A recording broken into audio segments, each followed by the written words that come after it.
All right, sorry about that. My Stream Deck. Since I restarted my computer, I had to restart my Stream Deck, and the buttons weren't working like they were supposed to. So I apologize for that.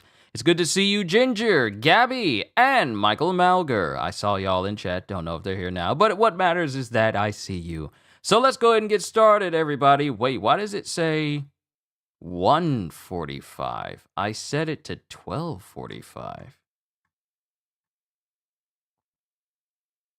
That is weird. Why does it say 1:45? Not unless I need to refresh my page. That is weird. It says scheduled for the 10th at 1:45. I said 12.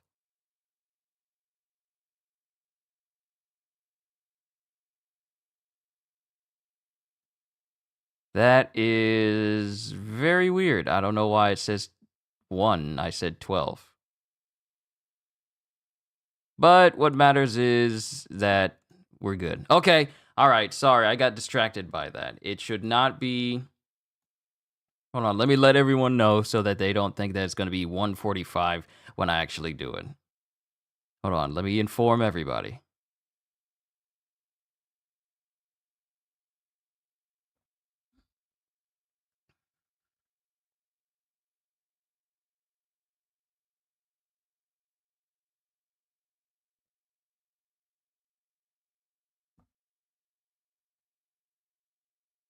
So that no one gets confused later on. That's weird, though. All right. Sorry to keep you all waiting. I really am sorry. I got so caught up with that. Sorry to keep you all waiting. Let's get started, shall we? Yes. Ladies and gentlemen, yo peoples, Kyushu92 here, and welcome back to more My Hero Academia. Last we left off, well, Midoriya and... Hold on, let me go back to the previous chapter, because the last chapter we got was back in February. So, let me just skim through this chapter. Last chapter, we had Shigaraki going up against Midoriya, their memories melding together, and while that's going on, Shigaraki's body is steadily trying to shield itself because it can tell that it shouldn't be taking the hit that Midoriya's hitting on him. And when he tries to transfer all the remaining pieces, all the remaining vestiges, all the remaining successors of One For All, predecessors of One For All, they all get into Shigaraki's body, but because his mindscape is, so rejective, only one makes it through while everyone else gets bounced back and they go right back into Midoriya. The only one who gets through is the sixth, N, with his ability of, smokescreen. So while that's going on, we see more memories of Shigaraki. We see Midoriya facing off against this giant finger wave of Shigaraki, while the support class not support class, but Hatsume, Mei Hatsume, and La Brava are tuning in to Midoriya fighting Shigaraki all the way outside of Mount Fuji. And while that's going on, we have Gentle and company using their respective abilities in order to get... Gentle is using his ability to safely lower UA towards the water, while Cementos is using his ability to evacuate everyone inside of the UA fortress out. And while that's going on, we cut to an evacuation shelter where Eri just takes off and she's going somewhere with Ectoplasm wondering where she's going. So for today's chapter, we have chapter 416, Wrench It Open Izuku Midoriya. And it just cuts to Midoriya, who's steadily using Black Whip covering his entire body in order to launch at Shigaraki, whose whole body is just covered in a ever-increasing mass of fingers. And the way Midoriya is launching at him, the tips of his fingers are pointed because of Black Whip, while he continues to go after Shigaraki, who's shielding himself. Then we cut to the evacuation center, where Eri just starts taking off. And she starts running. And while that happens, Ectoplasm goes up to her and goes, "Not so fast."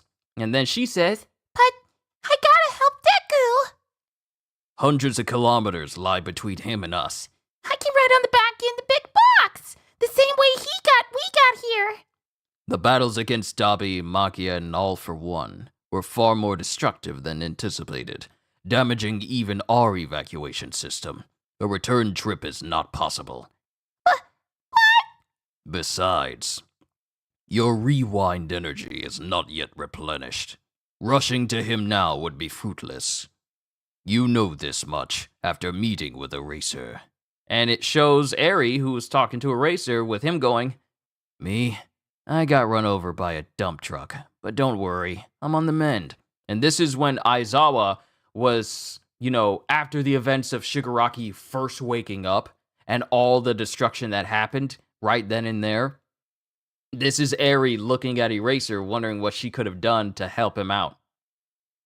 I understand painfully well how you must feel, but all we can do for now is keep the faith.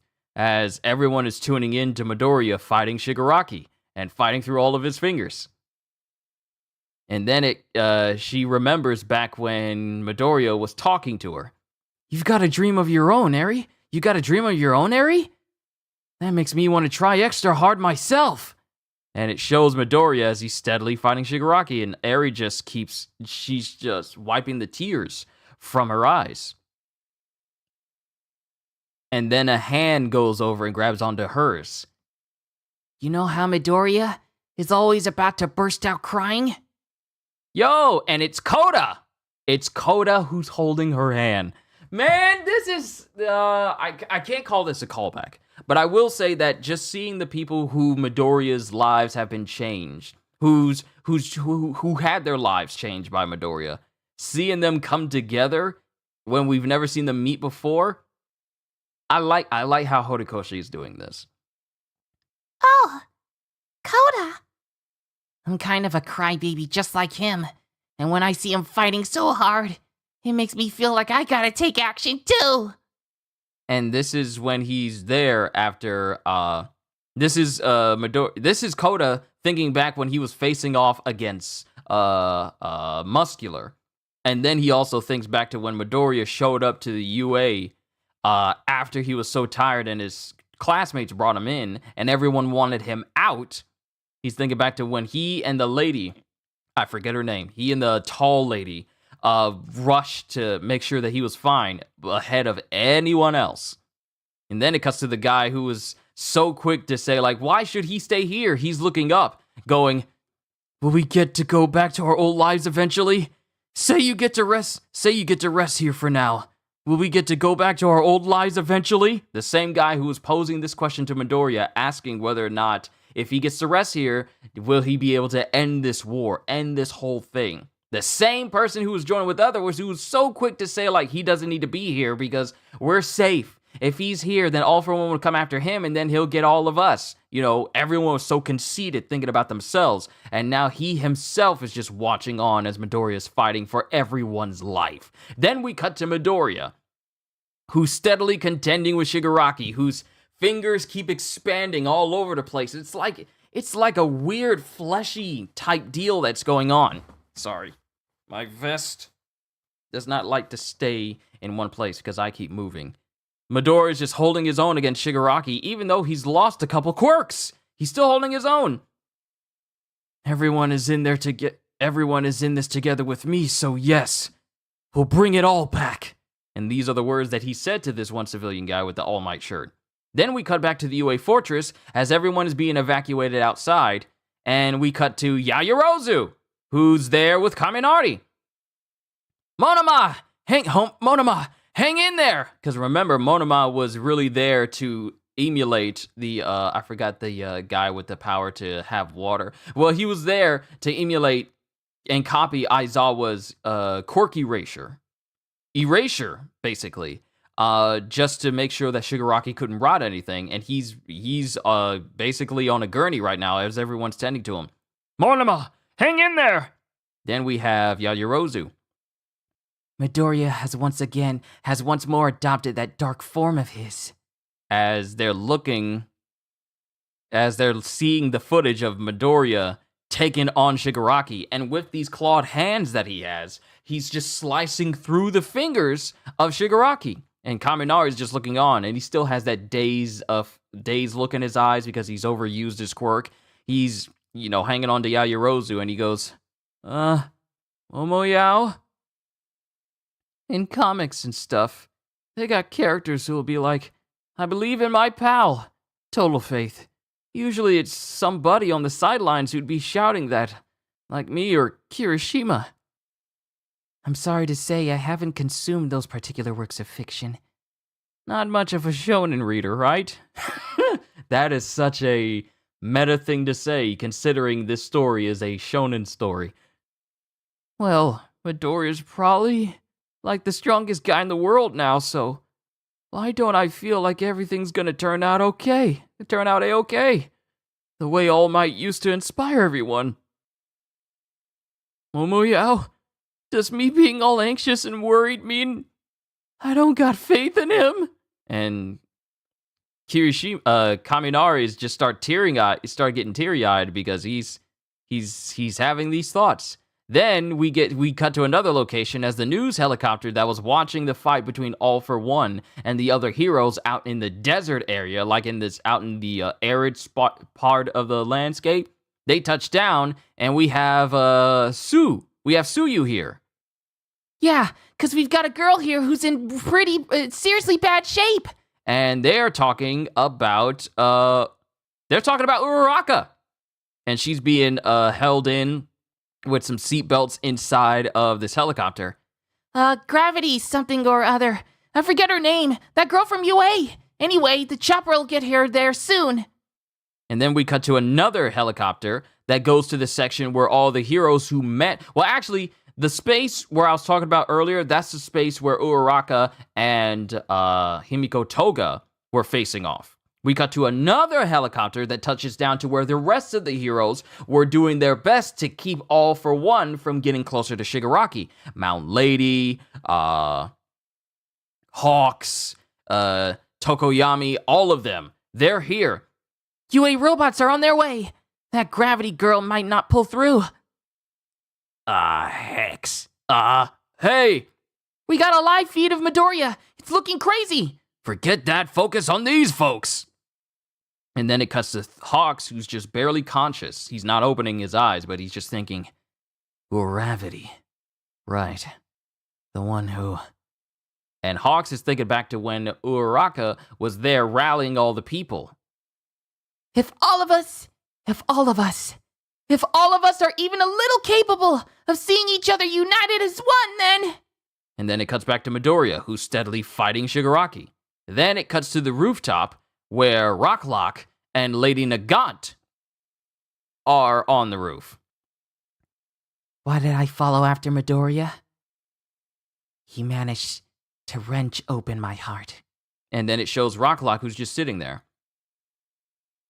He has a special way of doing it, and there's nothing harder for a villain to bear than that. I mean, sure, beating villains is all about making them lose the will to keep fighting.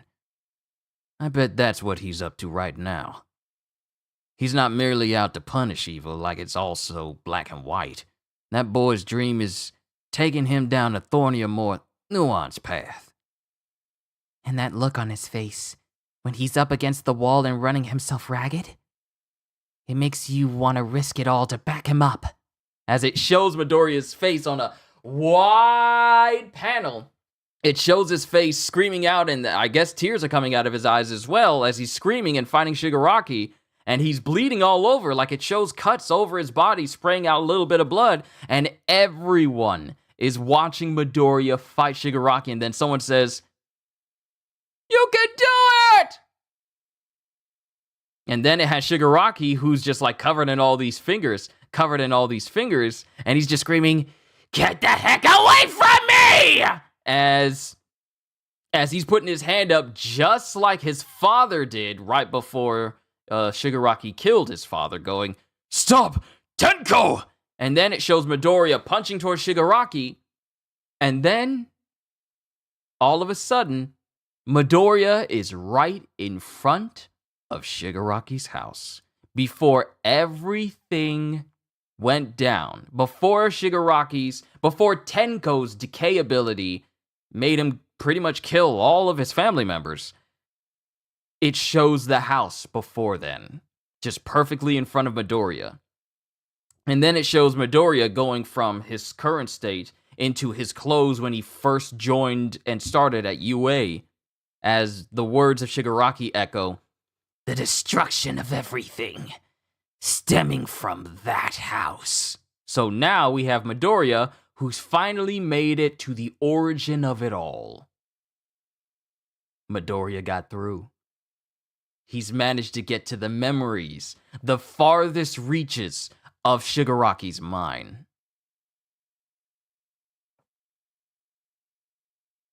Wait, are we good? I got scared. I got scared all of a sudden. I see like this. Okay. I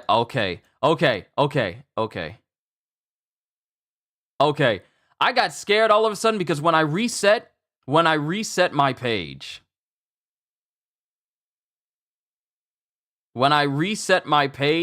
it didn't update to it be the live feed actually being live. So I got scared and thought like, oh no, it's been showing a screen this whole time and you guys haven't seen my face. I got scared there for a second. But that's the end of the chapter, ladies and gentlemen. We cut to all these people who are thinking about Midoriya, who are rooting for Midoriya. Eri, Koda. Then we cut to Yaoyorozu and Kaminari. Then we cut to other people who are tending to everyone else, such as Tsuyu, who's there with tears in her eyes as she's watching Uraraka being taken away. Then we cut to Tokoyami. We see, I believe that's Mount Lady. I want to say that's Mount Lady.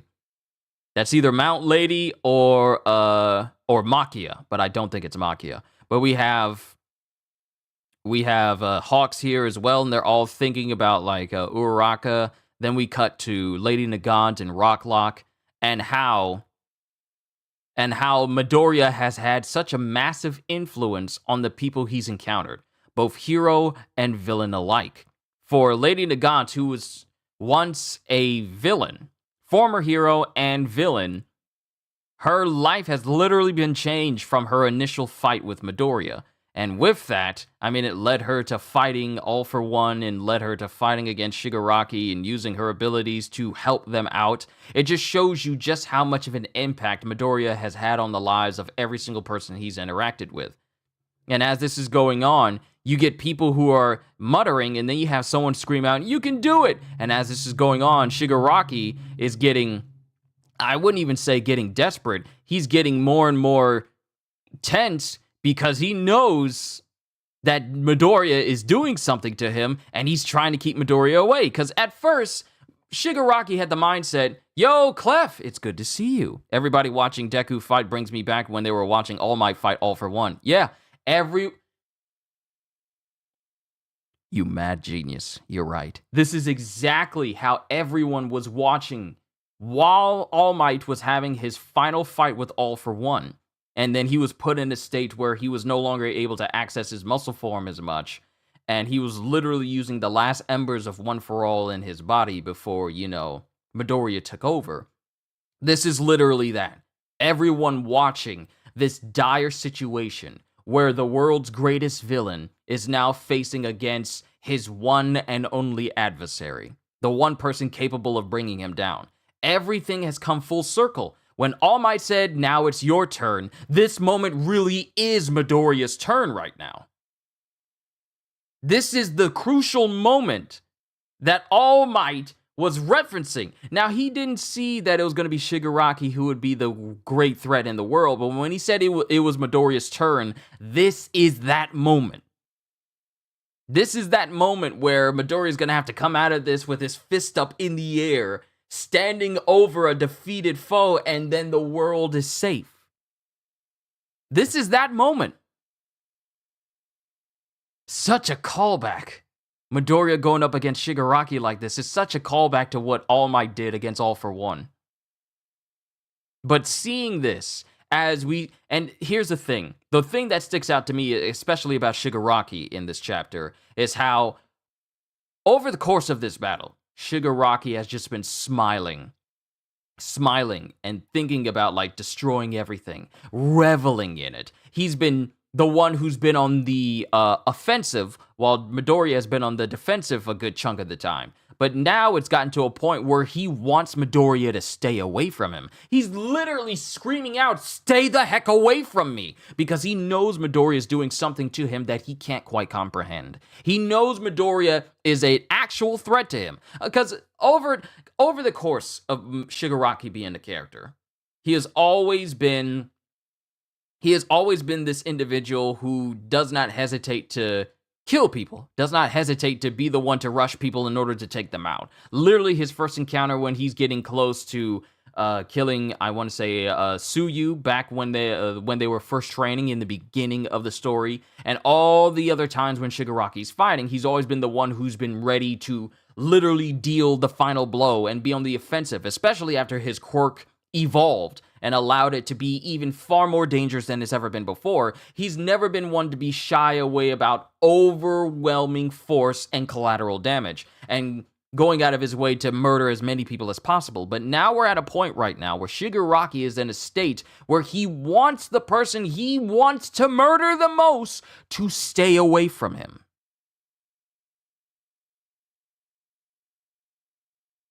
That's where we're at right now. So whatever Midoriya is doing, and we know what he's doing.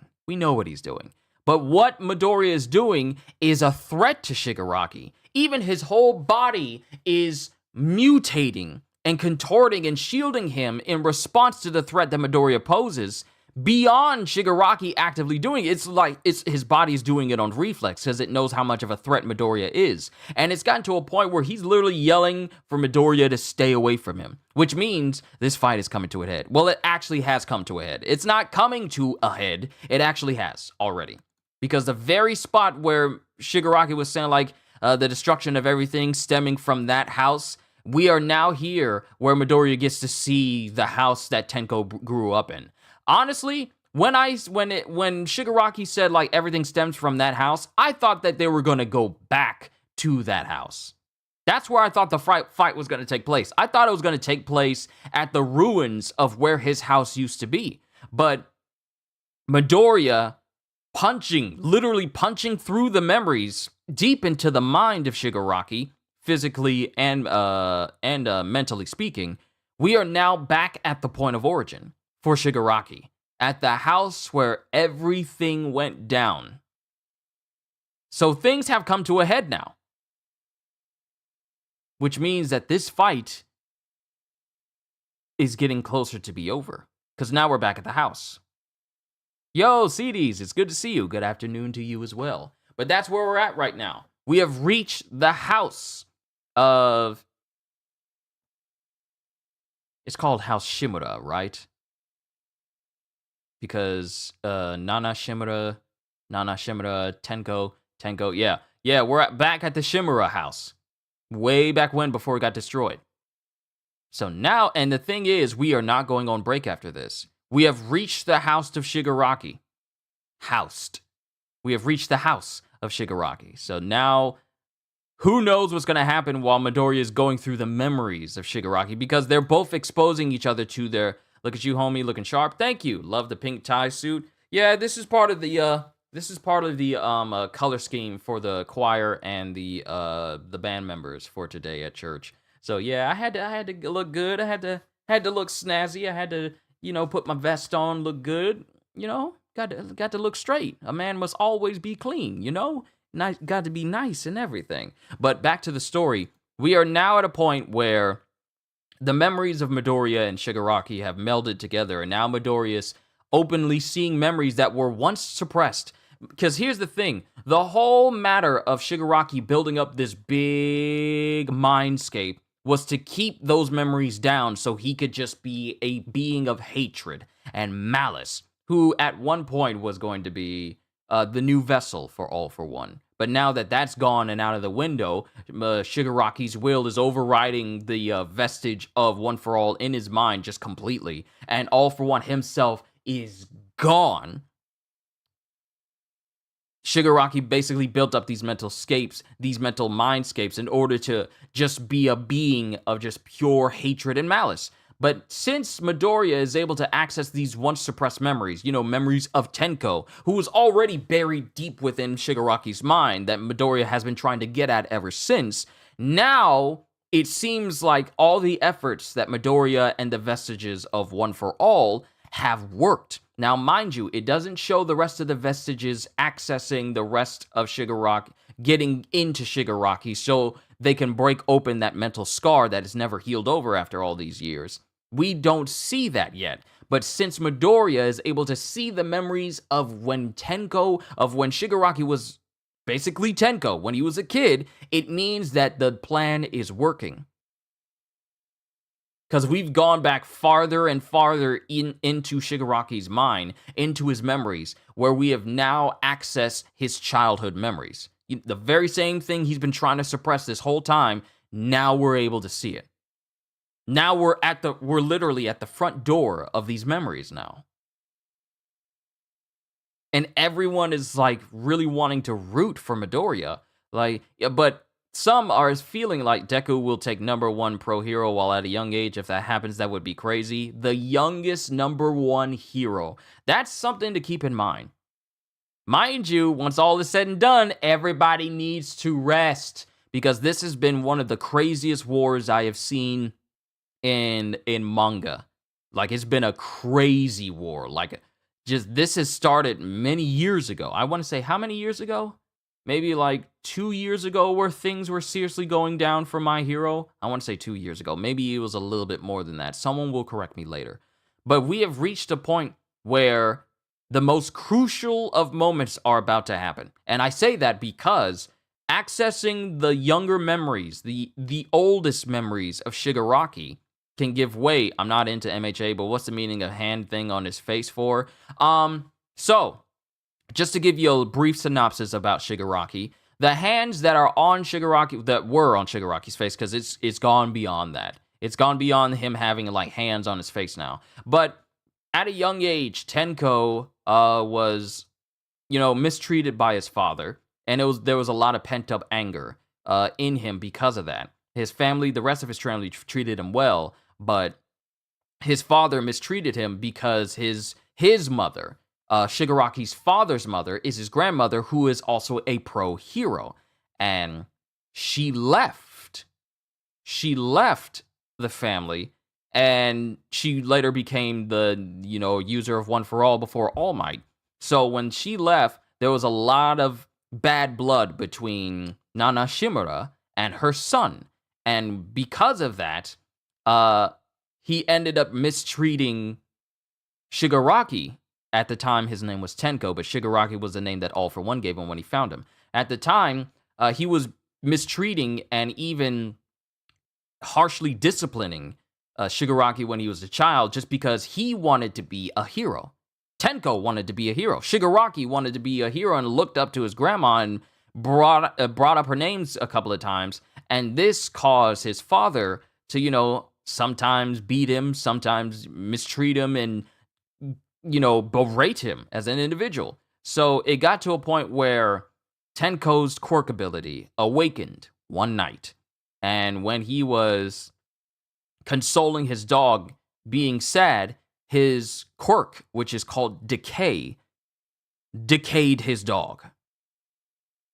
And in the process, killed his dog. When it comes to Shigaraki's Decay quirk, it will literally decay the body almost instantly. Or depending on how quickly he does it, he basically decayed his dog and killed his dog.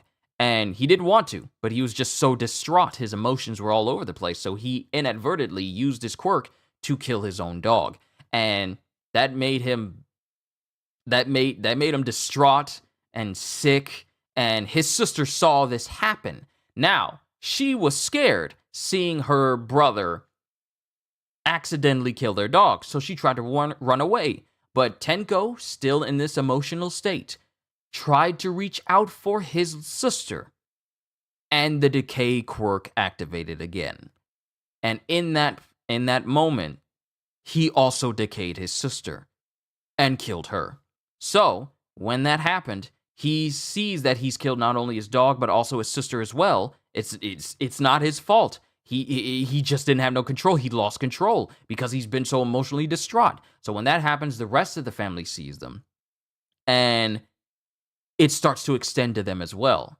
His mother, she gets decayed and she dies. his grandparents, both of them, grandpa, they get decayed and they die. And then the last person to see them is his father, who comes out there and says, like, Tenko, stop. Now, mind you, the purpose of all of his emotional distress is his father. So when he sees his father, he goes crazy and lunges at his father and purposefully decays him, because his father is the reason why he's so distraught, so upset, crying. He's vomiting because he's killed his other family members. But when he sees his father, it goes from being sad and distressed to just pure hatred and rage. And he kills his father. And in the process, his decay quirk at a young age, it goes wild. And it completely not only destroys his father, but the entire place where they live. So in this chapter, when we see the house as it normally is. But at a young age, as a kid, Shigaraki basically destroyed his entire family and his entire home because of decay. And in the process of that, he's left homeless and he's wandering the streets. And because of what happened to him, like his hair changed color, it went from being a black to a white, because he's this kid just out on the street that has this crazed look on his face and he's always scratching his face and everything, people start to shun him and start to skip over him. You finally finished Kill the Justice League. I'm ready for the Joker. Michael, so am I. I can't wait to play the Joker. It's going to be fun. I'm going to have a whole session on it, so look forward to that. So and I know I said I was going to keep this short, but just discussing the history of Shigaraki when he was growing up reminds you of Halloween's Michael Myers backstory. See, here's the thing. Tenko did not grow up evil. He wasn't born evil. It was just a series of circumstances that happened that just pushed him in that way. So while he's out on the streets, and people are overlooking him purposefully because they don't want to deal with him, which could have changed the course of history had someone looked to him and offered him help earnestly. Unfortunately, the person to look to him and offer him help was literally the worst person imaginable, in the form of All For One.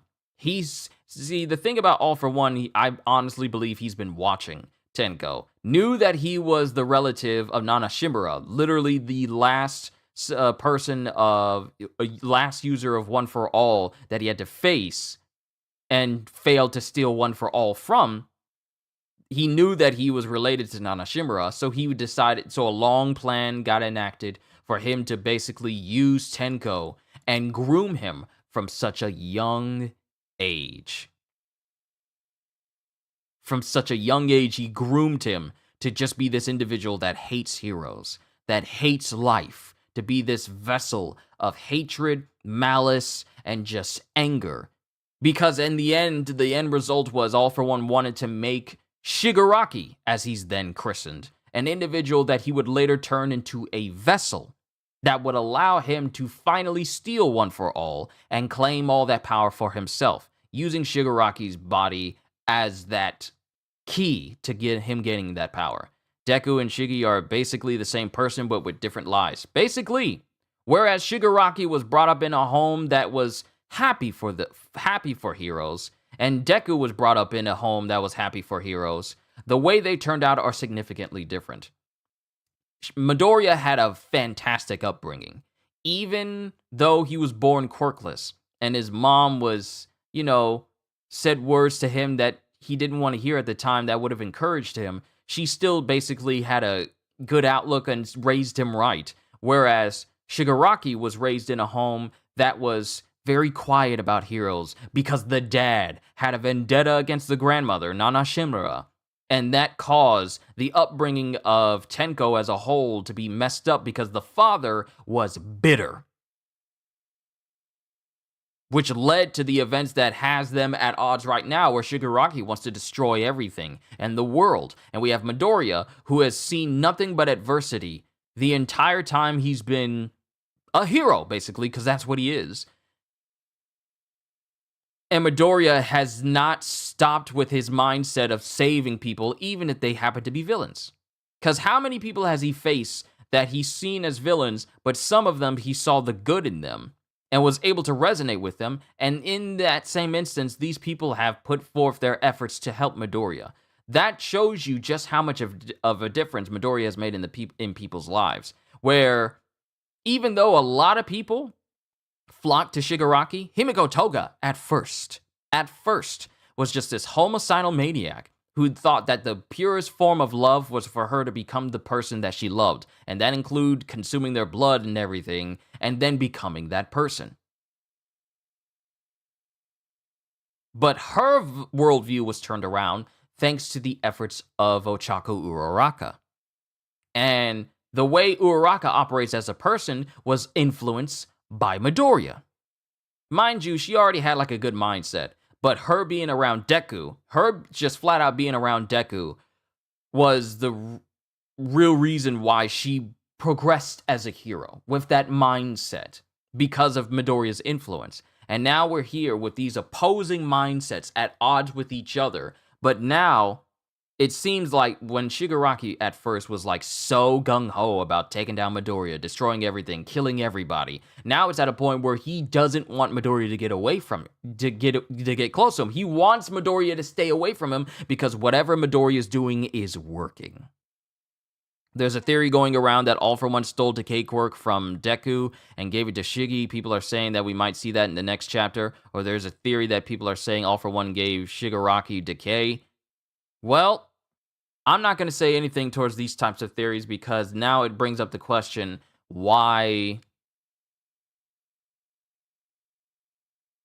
Now it brings up the question of how that makes sense because it's already been put in there. It's already been put in there in the story, because remember back at the beginning that the way you can tell if a person has a quirk is if they have like that one extra digit in their foot, and that's one surefire way to tell if a person has a quirk. And Midoriya doesn't have that extra digit in his foot. I think it was like his pinky toe or something. I forgot what it was.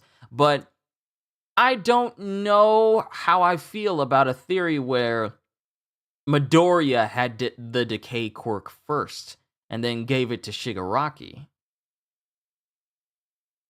Because then it begs the question, how did Shigaraki get the Decay Quirk at such a young age? At such a young age that no one but yet All For One didn't come into Shigaraki's life until after the fact. Wouldn't Tenko have recognized him? I'm just saying, there's a lot of variables that needs to be considered for a theory like this.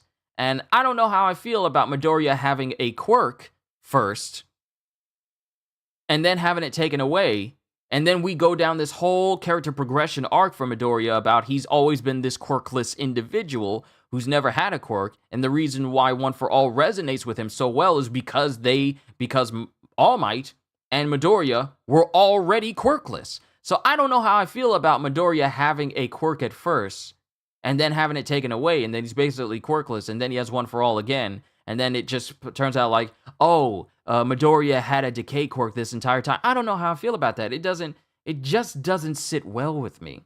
Because what relevance would that be? What relevance would it be for Midoriya to have the Decay Quirk first, and it belonged to him, and then it was given to Shigaraki? What story relevance would it hold now, of all times, for that sort of revelation to even happen? Because All For One is gone. If he was the one who did all this stuff, it would have made sense for him to explain this while he was still alive. I'm just saying. I'm not saying that there's no concrete towards this sort of theory, but it would have made more sense for All For One to bring this up before he died. You know? It would have made more sense. But I don't know. We'll find out in the next chapter. But I highly doubt that theory about that being revealed is gonna happen in the next chapter. And you can quote me on that. I mean, it sounds nice, but I highly doubt it's gonna be something relevant brought up in the next chapter. I don't know. We'll have to see. But overall, I like this chapter. True, I don't agree with that theory. I like how the story made him with no power. Yeah, because it takes away from how different Midoriya is as a character if it just turns out he had a quirk but it was taken away and he's been that way since childhood and then he gets a quirk later on. It takes away from the uniqueness of him just being born quirkless. and he gains one of the strongest, if not the strongest ability in the entire world, and he has to learn how to work with that because his body's not accustomed to having a quirk in his body. All of that thing that makes Midoriya unique, his whole mindset about being quirkless at first and then learning how to use a quirk, and it's just all of his progression. It makes more sense for him to just be purely quirkless at first. Because it allows us, as the readers, to resonate with him. A person who had no power, who suddenly gains power and grows with that power. I just can't get behind a theory like that where a person who's been brought up, I wouldn't say Deku had that particular quirk, but I could see him having one and the doctor took it before it developed, meaning that the gene line was there and the doctor stole it maybe. I still feel like Midoriya being born without a quirk and then gaining One for All and that being the quirk he gains, and then him gaining more quirks later down the line, Black Whiff, Smokescreen, Gear Shift, Fajin, Danger Sense, all of these, I feel like that seems like a better fit. Rather than him having a quirk at first, then it's taken away, and then he gets another quirk later. I just don't know how story relevant that would be right now. Especially right now. Especially right now. See, if it was referenced when the Dr. Garuki was brought in to the story and we see him for the first time, and if he were to make a reference to it, or maybe if he was being led away when he was being led away, if he made a reference to it, like a light reference, then maybe. But since he didn't, the only viable way for that theory to hold any weight was essentially for it to be brought up beforehand, but it wasn't. So that's why I can't get behind it. If it was referenced or even subtly talked about in a way, maybe, but it hasn't. And now we're here at the most crucial of fights, and I'm just wondering what relevance would it hold right now?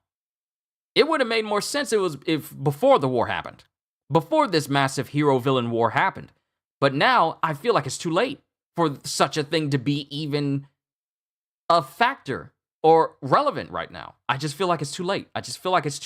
We're too far in for this to be a concern, or for it to be like a theory that would make sense story-wise, because how would it fit? See, people making up these theories, but how would it fit right now?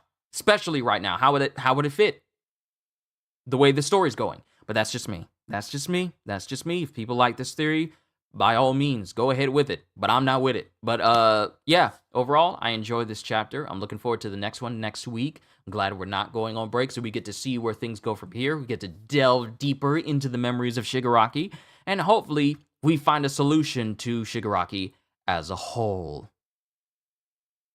Because I want to say we're pretty much in the end game of My Hero right now. There are no other relevant threats to contend with. It's just Shigaraki and Midoriya. Once that's over, anything underneath that is basically not that big of a deal. But this fight right here, this is the crucial fight.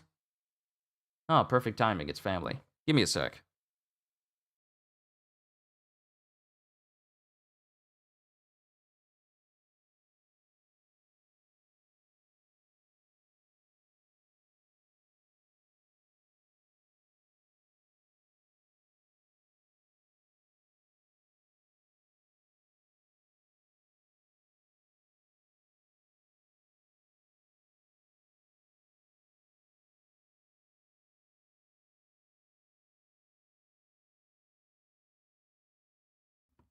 Family's always looking out for me. But yeah, I'm looking forward to the next chapter, and I'm glad we're not going on break, so we get to see where the story goes from here.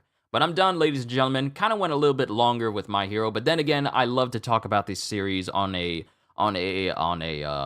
literature level, as far as like talking about just the characters, their mindsets, where we think the stories can go from here. I really do like psychoanalyzing My Hero Academia, if you will. I really do. And I do that a lot because there's so much to pick apart from character progression, the world building, and just the characters in general. There's a lot to pick apart here. And I honestly cannot wait for the day when My Hero is over so we can talk about the series in full. I know I've made videos and streams where I'm talking about My Hero as a whole, But when this series is over is when we get to sit back, look at where this story went from the beginning, and see how it reached this point, and just how well Horikoshi does with character development. Because I have to say, out of all the series that I've read on this channel, the character development for My Hero Academia is very well done.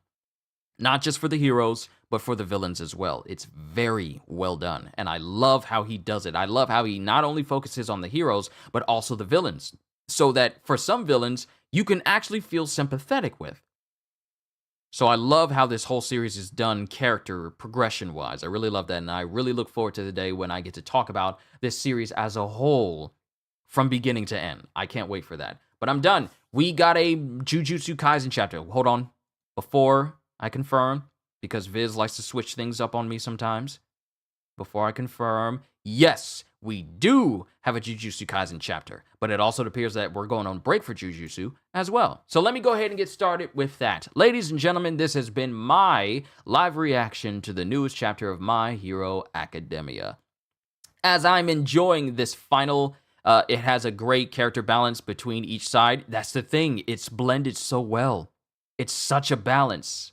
It's such a balance. But this is my last week as a 31-year-old. Next week, I will be turning 32. So I'm just enjoying this whole week and everything that comes with it. Thank you, everybody, for your continued support. Whether you're just watching for the very first time, you're just a person who's lurking, and you're just seeing what this channel's all about, what I'm all about, I just want to say how grateful I am that you chose to stop by regardless. I consider this an honor to be here on YouTube just doing what I do. I love it. I really do. I love seeing your guys' smiling faces, hearing you guys enjoy just being what I am to you, an entertainer, and knowing that what I do, it's entertaining for all of you. I'm just happy to do it. It's such an honor and a privilege to do this. So to everyone here, both new and veterans alike, hope y'all enjoyed. Can't wait to see you all in my next video. Like, comment, even subscribe if you haven't already, because I am always